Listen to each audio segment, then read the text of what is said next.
माँ जी, वो लोग इंतजार कर रहे हैं। आपके बेटे का गुस्सा तो बढ़ रहा होगा। तेजल, अरे और कितना टाइम लगाओगी तुम? कोई काम ठीक से नहीं होता है तुमसे। देखिए ना माँ जी, मेरे तो हाथ पांव फूल रहे हैं। तुम घबराओ मत, मैं हूं ना। तेजल, जैन तुम 2 मिनट नहीं रुक सकते? पक रहा है ना खाना? इसे लेकर जाओ तुम। ठीक है, मैं सब्जी लेकर आती हूँ। ला जाओ।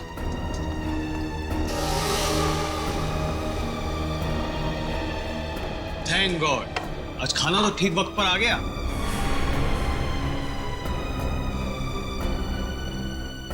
सेजल, तुम ना किसी काम की नहीं। पापा और मैं कब से भूखे बैठे। हमेशा उससे डांटते रहते हो, सीख जाएगी धीरे धीरे। माँ, आप ही ने ना इसको अपने सर पर चढ़ा कर रखा है। मेरी लाडली बहू, मेरी लाडली बहू।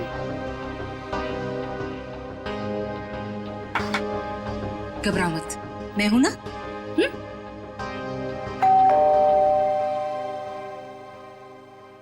अरे यार, अब ये खाने के वक्त पर कौन आ गया? हाँ सर, ये आपका पार्सल आया है। पार्सल? जी हाँ पर भेजा किसने? सर, एक तो आपने पड़ा हुआ पार्सल लेके आया हूँ और ऊपर से मुझसे ही सवाल कर रहे हैं। तो हमने अभी तक किसी को एड्रेस नहीं दिया, तो पार्सल कैसे आ गया? अरे भाई 4 दिन हुए हमें यहाँ पर आए हुए, पार्सल कैसे आ सकता है? अरे बेटा, पार्सल पे नाम किसका है वो तो देखो। अरे माँ, नाम ही तो सफाचट है। ये लीजिए अपना पार्सल। चाहे आप इसे रखिए, चाहे इसे फेंक दीजिए, आपकी मर्जी। और ये लीजिए, यहाँ पर साइन कर दीजिए। पापा, इसके अंदर तो कुछ अजीब सी चीज है।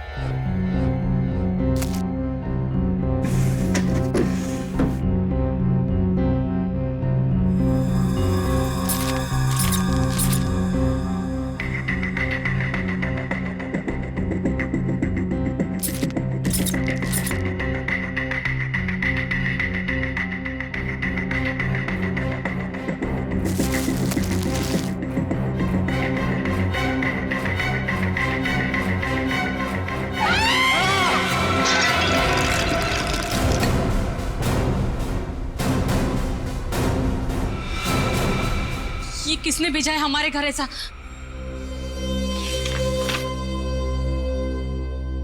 चिट्ठी? आपको ये चिट्ठी इसलिए लिख रही हूं कि आपको बता सकूं कि आप कितने बड़े जल्लाद हैं।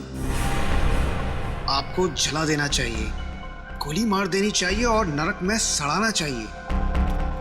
जो आप मुझसे करवा रहे हैं वो गलत है। मैंने कर जरूर दिया है और आपको इस चिट्ठी के साथ भेज रही हूं।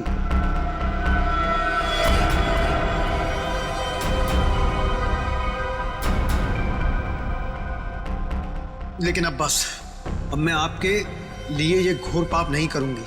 मैं कुछ नहीं करूंगी। अब उसे मारना है या नहीं आप देखो। मैं अपने गांव बरोलपुर वापस जा रही हूं और आपको कभी नहीं मिलूंगी। आप बहुत ही घटिया आदमी हो और मैं अब नहीं डरती आपसे। आपकी गायत्री।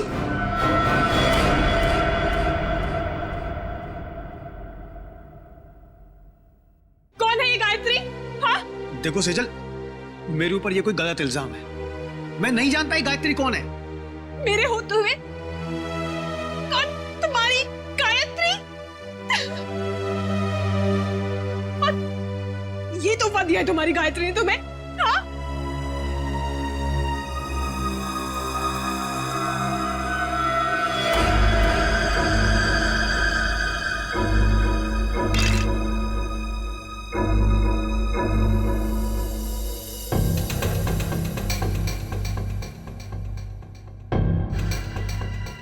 माय गॉड, छोटे बच्चे की कटी हुई उंगली है सर।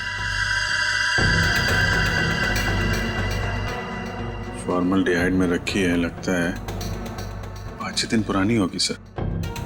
उंगली काट के भेजा है, मतलब ब्लैकमेलिंग किडनैपिंग का केस लग रहा है सर।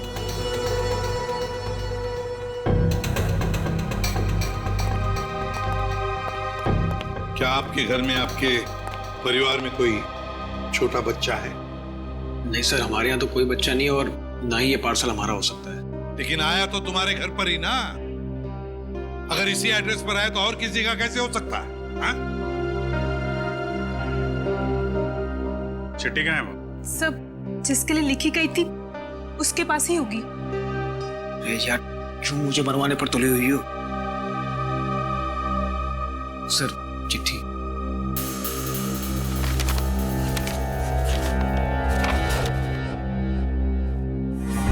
आपको चिट्ठी इसलिए लिख रहे हैं कि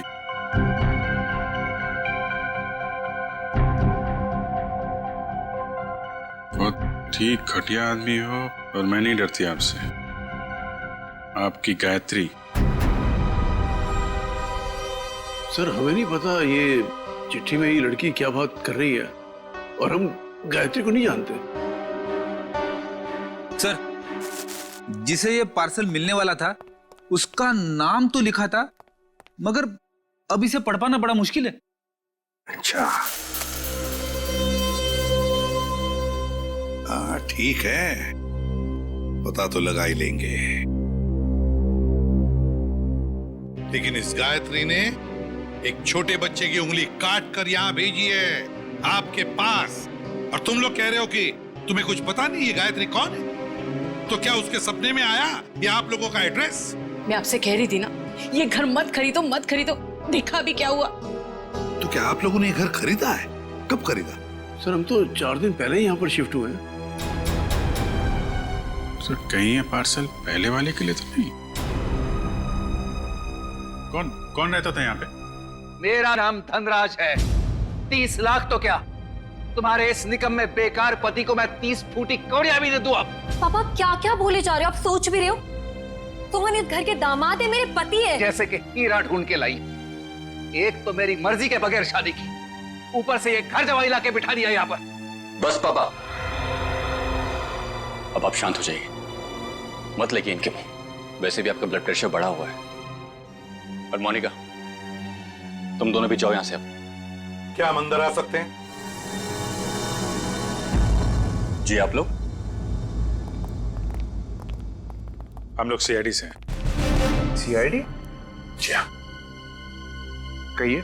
आपका जो पुराना घर है जिसे आपने मिस्टर जयंत को भेजा है, वहां पे एक पार्सल आया है, उसके बारे में कुछ पूछताछ करनी है। हे भगवान, उंगली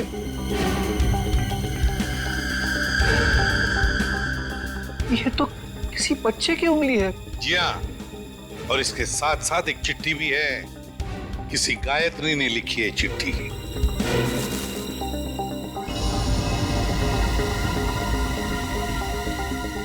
कौन है ये गायत्री? सर, हमारे तो पूरे खानदान में कोई दूर दूर तक गायत्री नहीं है। सर, हमारे परिवार में कोई बच्चा नहीं है जिसकी ये उंगली है। बिना जान पहचान के कोई यूं ही ऐसी चिट्ठी भेज देगा क्या? चल, कोई बात नहीं, हम पता लगा लेंगे कि गायत्री ने चिट्ठी लिखी किसको, और ये बच्चा है कौन। यार, कब तक इसका पहरा देते रहेंगे? जब तक बॉस पैसा देता रहेगा तब तक।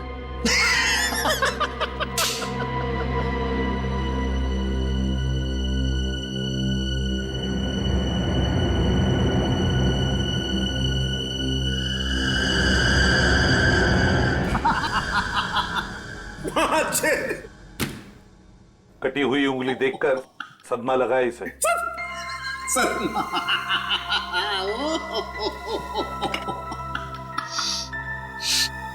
नहीं सर, इसमें कोई लाफिंग गैस नहीं है। Laughing gas? ये देख साउंड के, तुझे हमने सिर्फ इतना बताया कि गायत्री नाम की एक औरत ने एक बच्चे की उंगली काट दी, तो तुझे हंसी के फव्वारे फूट रहे हैं। यार, सिर्फ इतना ही कहा है ना कि ये उंगली शायद 5-6 दिन पहले काटी गई है, क्योंकि सही सलामत है, सड़ना शुरू नहीं हुई है। उंगली तो ठीक है, लेकिन ये फॉर्मेल्डिहाइड का क्या? फॉर्मेल्डिहाइड का क्या? हाँ, क्या? ये देखो, रिपोर्ट पढ़ो फॉर्मेल्डिहाइड की। क्या? फॉर्मेल्डिहाइड सॉल्यूशन 6 साल पुराना है? 6 साल? पंकज, क्या हुआ? लगता है फॉर्मल्डिहाइड पी गया इसे। सर, इसने अभी अभी कटी हुई उंगली का फॉर्मल्डिहाइड सूंघा है। सालूम के साहब ने सूंघा सालू के साथ गए, पंकज ने सूंघा, पंकज आया। अब तुम भी सूंघ लो। नहीं सर, मेरी वाइफ ने कहा है हंसना मना है। सालुंके से हमें इतना बेवकूफ मत समझिए। ये फॉर्मल्डिहाइड भले 6 साल पुराना हो, मगर इसकी कटी हुई उंगली थोड़ी 6 साल पुरानी होगी। फॉर्मल तो क्या और नहीं तो क्या? ऐसा नहीं हो सकता कि इस गायत्री के पास 5-6 साल पुराना फॉर्मल्डिहाइड हो जिसमें उसने ये उंगली रख दी। क्यों? अब चुप क्यों हो गए? अरे यार वो क्या जब का फॉर्मल्डिहाइड 6 साल पुराना तो उंगली भी 6 साल पुरानी हो गई। देखो बॉस, वो जो चिट्ठी गायत्री ने भेजी है ना, उस चिट्ठी पर जो स्याही है, मैं उस स्याही के अंदर घुसूंगा और पता चल जाएगा। आओ ये लो, सालों के सबब चींटी बन के दिखाएंगे। कैसे? कुछ पी जाएंगे और क्या, चींटी बन जाएंगे। ओ, अगर चींटी नहीं बनेंगे तो इनके अंदर घुसेंगे कैसे, है ना? देखो चल, ये है क्रोमेटोग्राफ। लाइट वहां से निकलेगी और इस जाली पर पड़ेगी। ये खास किस्म की जाली।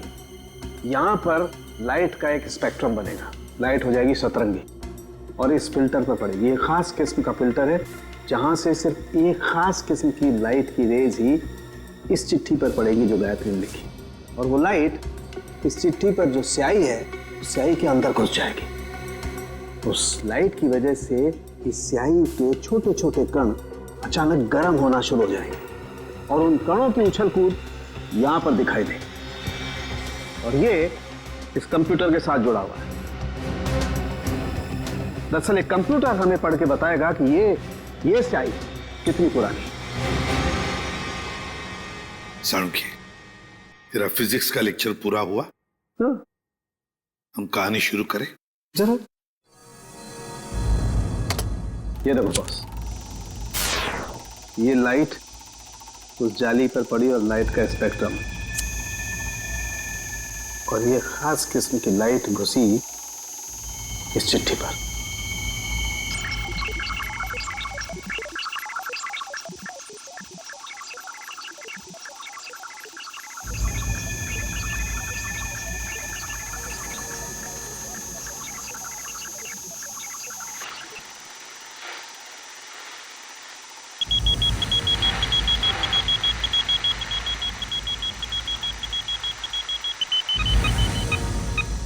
साल बस गायत्री ने चिट्ठी 6 साल पहले भेजी।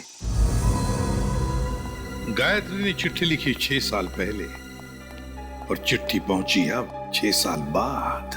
सर, 6 साल पहले कटी हुई उंगली आज भी नहीं? सर, न जाने इन 6 सालों में इस बच्चे के साथ क्या क्या हुआ होगा। हाँ, 12-13 साल का तो हुआ होगा बच्चा। सर, इस गायत्री को हम ढूंढ निकालेंगे। गायत्री को भी और उस बच्चे को भी। बरूरपुर जाने का इंतजाम करो। हम घर तो दिखा दे रहे हैं आप लोगों को गायत्री का, लेकिन 9 साल हो गए जब वो इस बरूरपुर से गायब हुई है। गायत्री के माँ बाप किसी से उसके बारे में कोई बातचीत नहीं करते हैं। इतना तो बता सकते हैं कि अभी वो कहाँ है, किसके साथ है? मुश्किल है साहब, पति पत्नी दोनों पूरे गांव से कटे रहते हैं, किसी से कोई बातचीत नहीं। लेकिन ऐसा क्यों?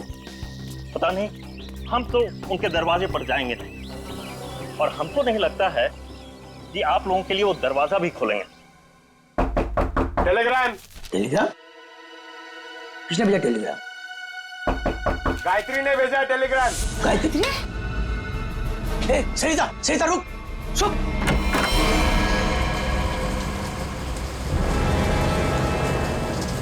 कौन है भैया आप लोग? हम लोग सीआईडी से। सीआईडी से? और आपकी बेटी गायत्री को ढूंढते ढूंढते मुंबई से यहाँ आए। मुंबई से? पर गायत्री तो मुंबई में ही है, वो आपको वहाँ नहीं मिली? उसके इस चिट्ठी के हिसाब से तो 6 साल पहले आपकी बेटी गायत्री को यहाँ बुरलपुर में 6 साल पहले आना चाहिए था। जब लेटर लिखा था तो आई क्यों नहीं अभी तक?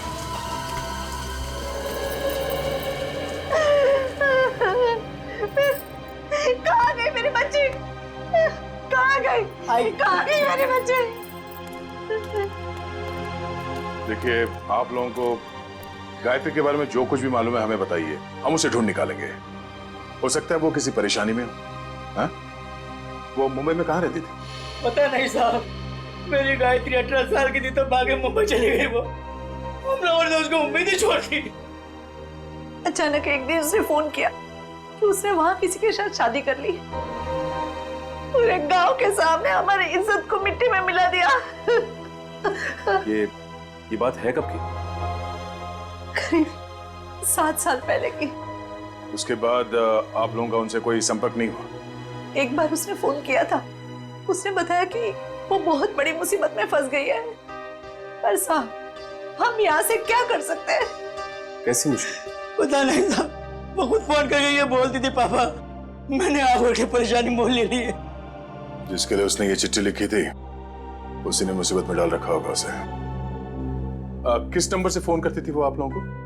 किसी दुकान से फोन आता था साहब, फिर अचानक फोन आना ही बंद हो गया मेरी बेटी का। तो आप लोगों ने पता करने की कोशिश नहीं की कि उसने फोन करना बंद क्यों किया? साहब, हमने कई बार वहाँ फोन किया और एक दिन दुकानदार ने बताया कि वो मैडम अब यहाँ पे नहीं आती, शायद वो मोहल्ला छोड़कर चली गई। तो आपने उसे ढूंढने की कोशिश नहीं की? नहीं मैडम।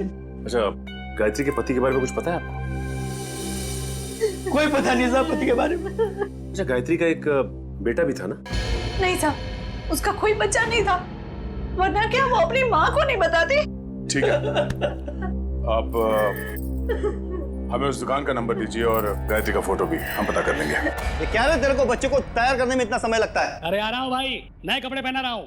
ठीक है, जल्दी आ। पता नहीं यार ये बॉस को भी क्या हो जाता है, हर महीने में एक नया कपड़ा पहनाकर उसका फोटो खींच के भेजने को कहते हैं। कमाल है। चल ना, ले तैयार हो गया। बेटा क्यों रो रहे थे? ये अंकल ने मुझे मारा। बेटा मत रो, अंकल को हम बाद में खूब मारेंगे। अब स्माइल दे, एक फोटो निकाल लेता हूं तेरा। सर पिछले 15 साल से हम धनराज के पड़ोसी थे। सर हम उसकी रग रग को जानते हैं। सर उसने जरूर कुछ गड़बड़ किया होगा, तभी तो अपना घर वो कोड़ियों के भाव बेचकर भाग गया। तो ये कुमार जी मोहल्ले में पूरी बात बताते समय घबरा रहे थे तो इनको यहाँ ले आए। सर हम मोहल्ले में उनके बारे में कुछ बोल नहीं सकते थे क्योंकि बड़े खतरनाक लोग हैं सर, वो हम सबकी जान भी ले सकते थे। हाँ सर, उसका बदमाश दामाद सोहन और वो खुद बुढ़ा धनराज, अगर वो डस भी ले ना सर तो कोई पानी ना मांगे। अच्छा, ऐसा क्या किया उन्होंने आपके परिवार के साथ? सर उनको समझना बहुत मुश्किल है, बहुत घटिया लोग हैं सर, एक नंबर के क्रिमिनल है सर। मेरी बेटी की हालत देखिए ना सर, धनराज के बेटे ने इसकी जिंदगी खराब कर दी। रणवीर ने?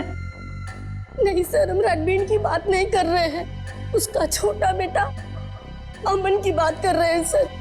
एक मिनट, उनके घर में हमने एक ही बेटा देखा, रणवीर,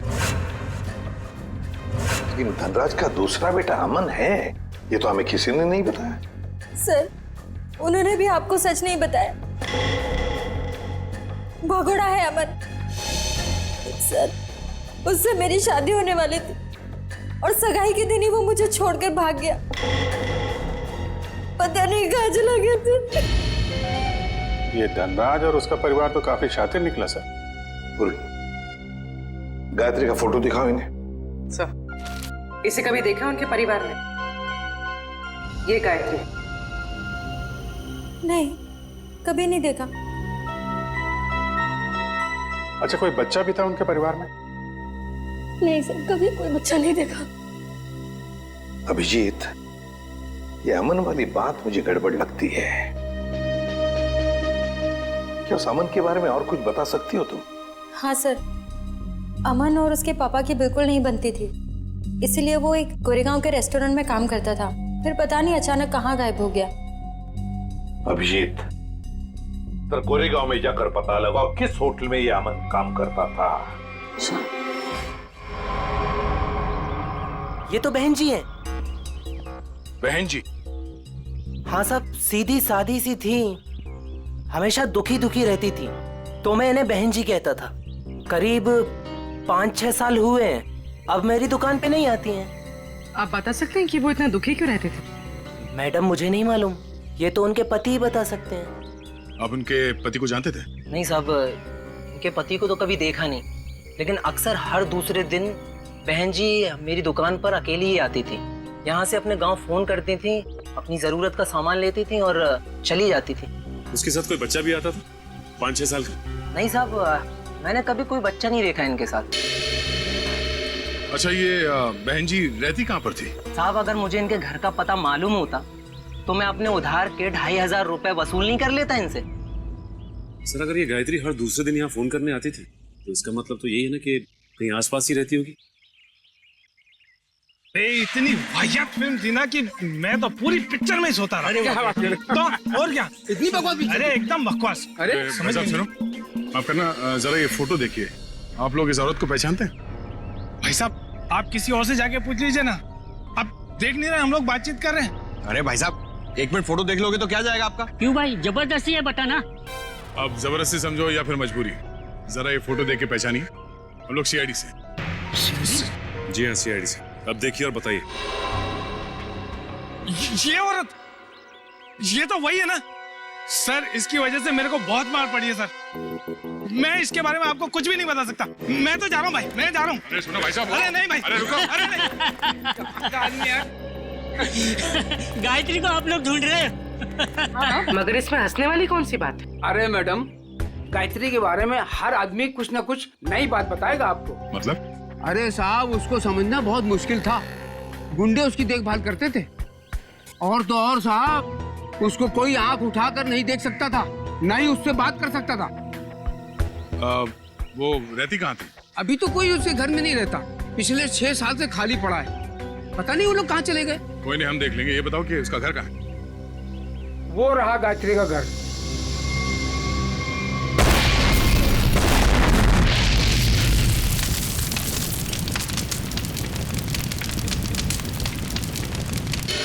ये तो अमन साहब हैं सर। ये बहुत पहले यहाँ पर मैनेजर होते थे सर। बहुत खड़ूस थे ये, 1 सेकंड चैन से नहीं बैठने देते। अच्छा, ठीक है ठीक है।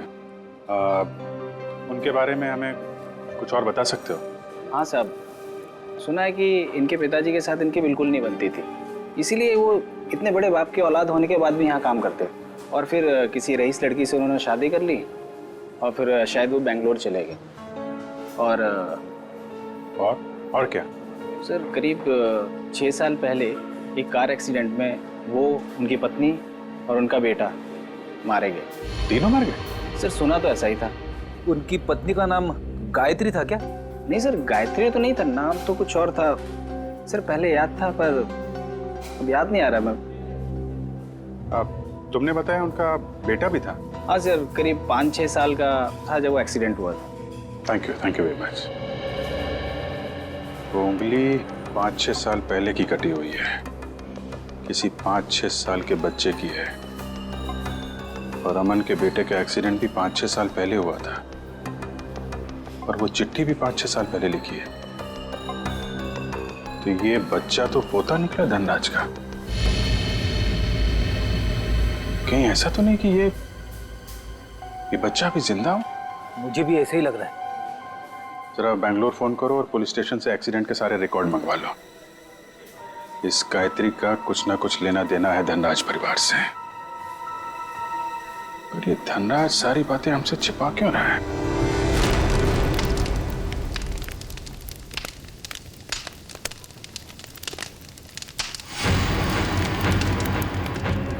क्या टाइमिंग थे? हम लोग यहाँ गायत्री के घर पहुंचने ही वाले थे कि किसी ने यहाँ पे बॉम्ब ब्लास्ट कर दिया। सर, ये ठंडे बस्ते में पड़ा हुआ मामला नहीं लगता है। लगता है बच्चा अभी भी जिंदा है और ये मुजरिम हम पे नजर रखे हुए था, इसीलिए उसे पता लग गया कि हम गायत्री के बारे में पूछताछ कर रहे हैं। हाँ, मगर ऐसी क्या चीज थी यहाँ जो मुजरिम चाहता था कि हमारे हाथ न लगे? ये घर सालों से बंद पड़ा है, गायत्री यहाँ पे रहती भी नहीं है, फिर ये धमाका करने की क्या जरूरत थी? जरा देखो आसपास, देखो कोई सुराग मिलता है।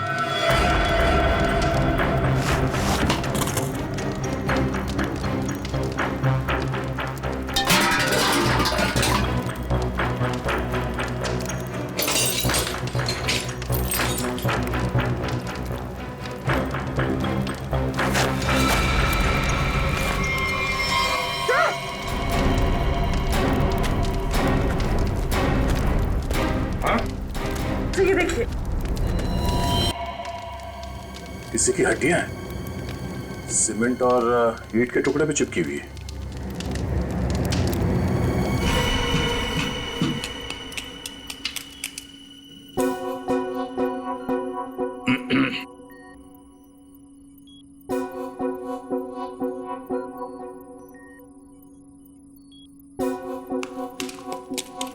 सालुंके, तू एक एक हड्डी निकालते रहे ना, हम यहाँ खड़े खड़े भजन करते हैं। हाँ? बॉस आप वक्त से पहले आकर के खड़े हो गए मेरे सर पे। ये हड्डियां किसकी है बता? ये हड्डियां एक लड़की की है। सर गायत्री के घर में लड़की की हड्डियां? कहीं कहीं ये हड्डियां गायत्री की तो नहीं? पता नहीं गायत्री की हैं या नहीं है, ये तो तभी पता चलेगा जब हम इस खोपड़ी पर चेहरा बना लेंगे। हाँ वैसे एक बात बताऊं, ये हड्डियां किसी 30 साल की उम्र की औरत की हड्डियां हैं, क्योंकि इन हड्डियों की डेंसिटी ज्यादा बड़ी नहीं है और औरतों में 30 साल के बाद ही बदलाव आता है। तो फिर डॉक्टर सालुंके, क्या हम इस खोपड़ी पर चेहरा बनाना शुरू करें? क्यों नहीं?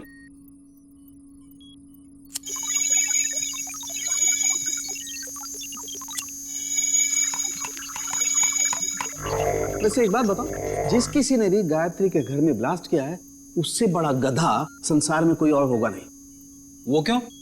सिंपल सी बात है, अगर वो ब्लास्ट नहीं करता तो ये खोपड़ी बाहर नहीं आती, और अगर ये खोपड़ी बाहर नहीं आती बॉस, तो हम इस खोपड़ी पर चर्चा नहीं कर रहे होते।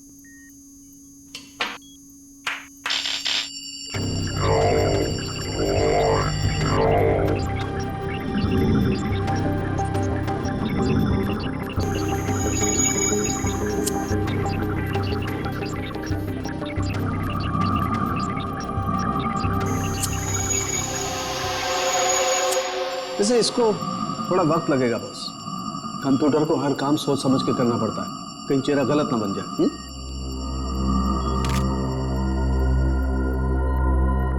माय गॉड, ये क्या है? ये देखो बॉस, ये तो सोना है, गोल्ड।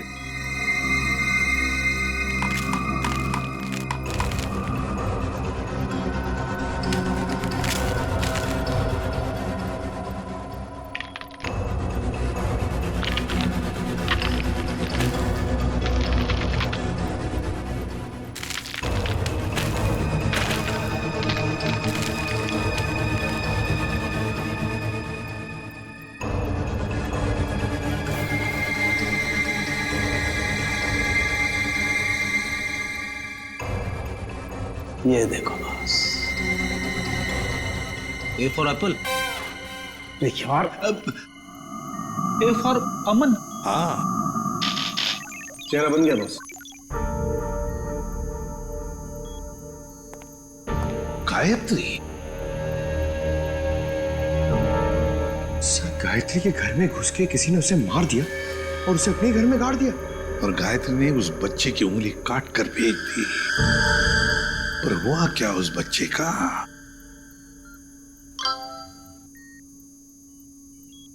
सर, बैंगलोर पुलिस ने एक मेल भेजा है। लिखा है कि 6 साल पहले अमन अपनी वाइफ के साथ कहीं जा रहा था, कार पहाड़ से नीचे गिर गई और कार में आग लग गई। हाँ, मगर इस फोटो में बच्चा भी है।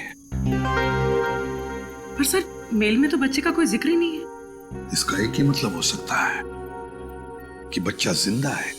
सर बच्चे ने गले में चेन भी पहनी हुई है। और सर वही वाली चेन है, A for apple. A for Aman. पर सर, अमन के बेटे की चेन गायत्री की लाश के पास मिली।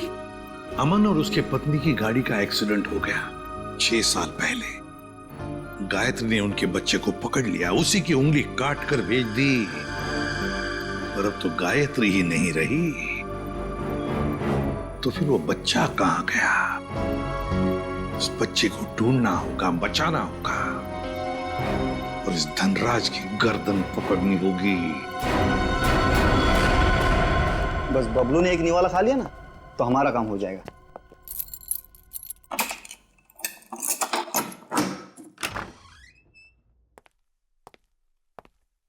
बबलू बेटा, ले बेटा खाना खा ले। ये मेरे लिए? हाँ मुन्ना, तेरे लिए ही है, ले खा ले।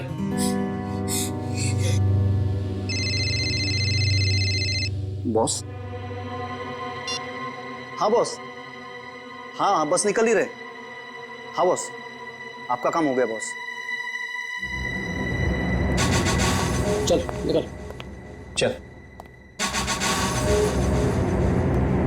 धनराज जी, क्या कह रहे थे आप लोग कि आपको उंगली के बारे में कुछ पता नहीं? गायत्री कौन है किसी को कुछ नहीं मालूम। आपके पूरे परिवार में कोई बच्चा है ही नहीं, तो फिर क्या ये झूठ पे झूठ बोलते रहे आप। आपको मालूम था वो उंगली किस बच्चे की है। आप जानते थे गायत्री ने एड्रेस लिखने में कोई गलती नहीं की।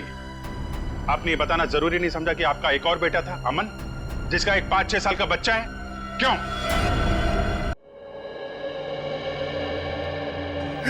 सर, जब मैंने उंगली देखी थी तो मुझे लगा था कि वो शायद पोते की हो सकती है।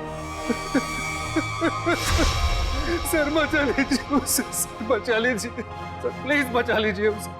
वो किसी की कैद में है पिछले 6 साल से। उसने कहा है कि जब तक मैं उसे पैसे देते रहूं तब तक वो उसे जिंदा रखेगा।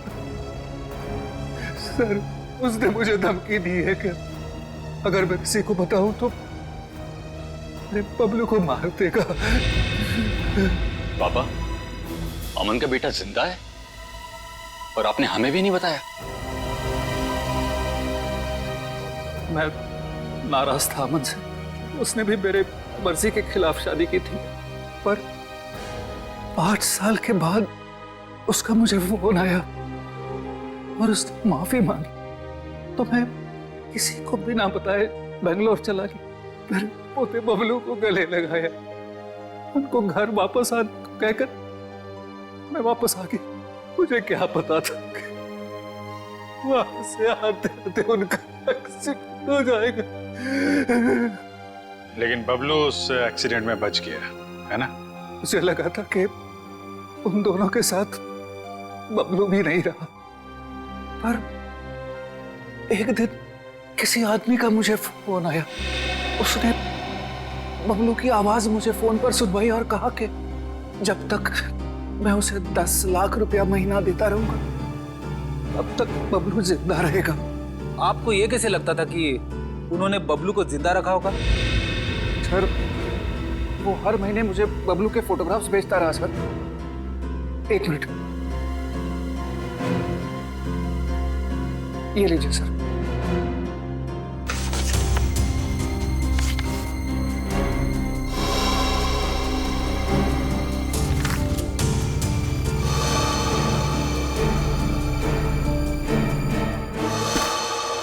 आपने उस किडनैपर का फोन नंबर तो नोट किया होगा ना?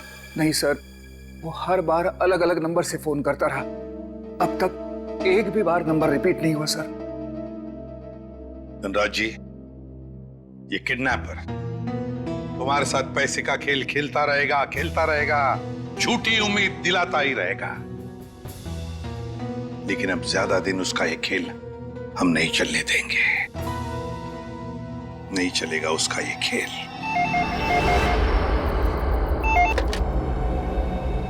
हेलो धनराज जी, मैं सोच रहा हूँ कि आपका पोता मैं लौटा दूं। ओह, तुम हो?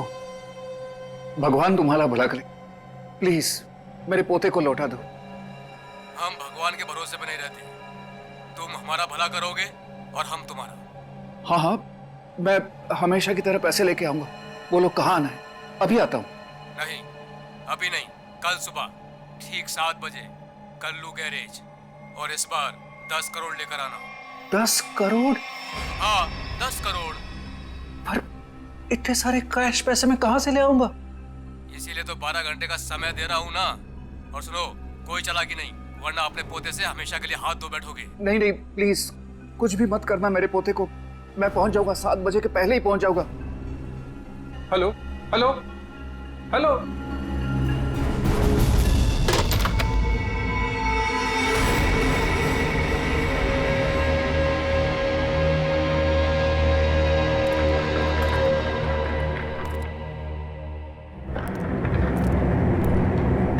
कल्लू गैरेज ही तो बोला था।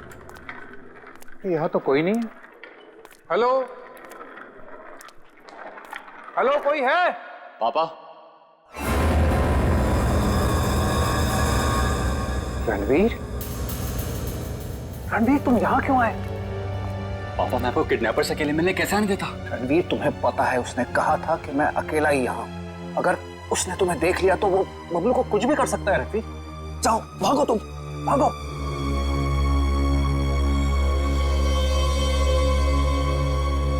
बाबा अगर मैं ही यहां से चला गया तो आपको आपके लाडले पोते से कौन मिलाने वाला है? क्या तुम? जी हाँ, मैं ही आपके पोते को 6 साल से पाल रहा हूं। क्या कह रहे हो रणवीर?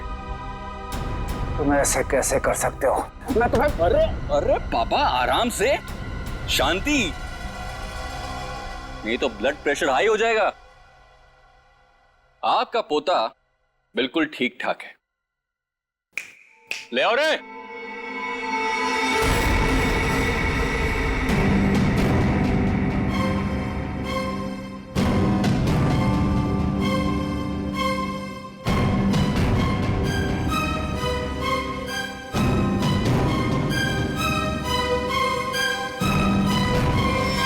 बबलू, दादाजी,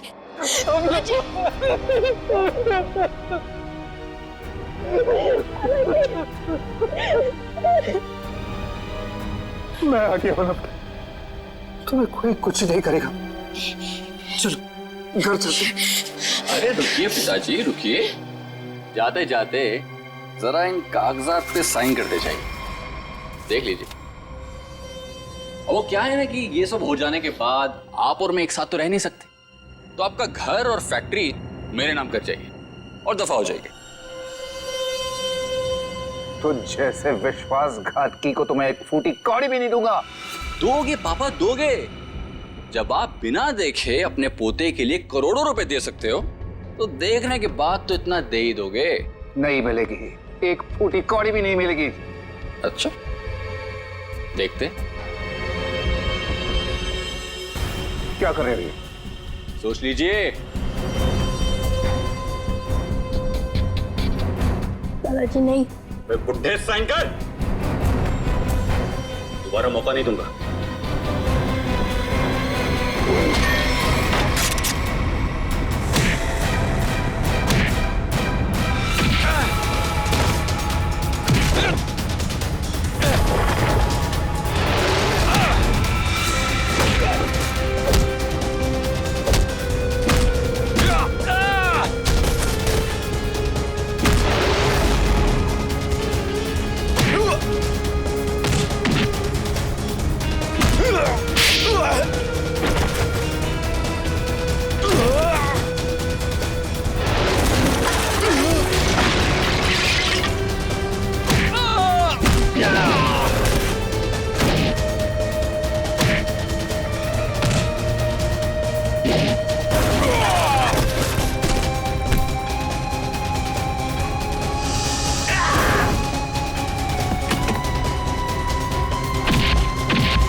सोने का अंडा देने वाली मुर्गी का पेट काटने चले थे तुम।